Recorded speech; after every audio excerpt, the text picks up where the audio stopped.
मुझे अफसोस हुआ, उमर अयूब साहब बड़े एक अच्छे घराने से उनका ताल्लुक है, उनके वालिद स्पीकर रहे हैं, उनके दादा सदर पाकिस्तान रहे हैं, मगर जिस तरीके से ये टेबल ऐवान किया तोड़ी गई है और तमाम मेंबरान अब उनकी कुर्सी पे आके तकरीर करने पर मजबूर हैं। ये काम किसी बैक बेंचर को दे देते। लीडर ऑफ ऑपोजिशन ने 5 लाइनों का माइक जो है वो खराब कर दिया और पूरी दुनिया में झागसाई हो रही है कि कैसा लीडर ऑफ ऑपोजिशन है कि घर से एक ग्रोन मैन घर पे फोल्डर तैयार करता है टेपे लगा के कि मैं जोर से किस तरह आके यहाँ पे मारूंगा। आप सोचें कि एक ठीक ठाक उम्र का आदमी अपने घर में बैठ के फोल्डर जोड़ता हो, उस पे टेपे लगाता हो सोच के साथ कि असेंबली में आके टेबल तोड़नी है। तो मैं तो सिर्फ यही कह सकता हूं कि इस पे अफसोस ही किया जा सकता है। और बजट के ऊपर सैलरी क्लास के हवाले से मैं हाउस को अप्राइज करना चाहता हूं। पूरा साल हम कहते रहे कि जब मौका मिलेगा तो सैलरी क्लास को सहूलत दी जाएगी।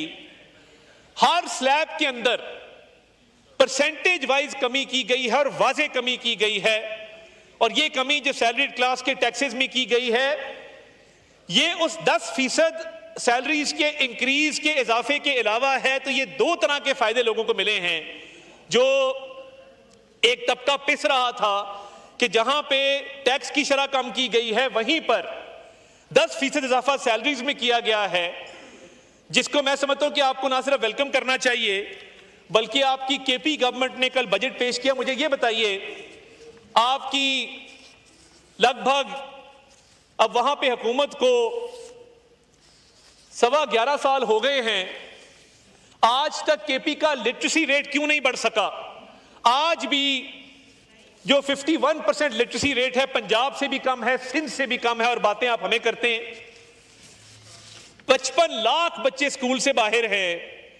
और क्या इनिशिएटिव्स लिए गए पिछले 11.5 साल के अंदर, जिसके तहत एजुकेशन में केपी के अंदर स्कूलों में, कॉलेजेस में, अस्पतालों में बेहतरी आई हो?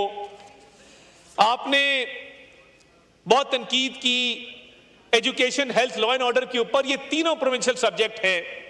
क्या कोई ये बता सकता है कि कल केपी के बजट के अंदर कौन सा ऐसा इनकलाबी कदम उठाया गया है जिससे आप लोगों के हलकों के अंदर एक रेवोल्यूशन आ जाएगा और केपी के स्कूल जो हैं वो दानिश स्कूल से बेहतर हो जाएंगे, केपी का लेडी रीडिंग अस्पताल पीकेएलआई से बेहतर हो जाएगा? हम तो चाहते हैं कि केपी भी हमारे दिल के उतना करीब है जितना पंजाब है।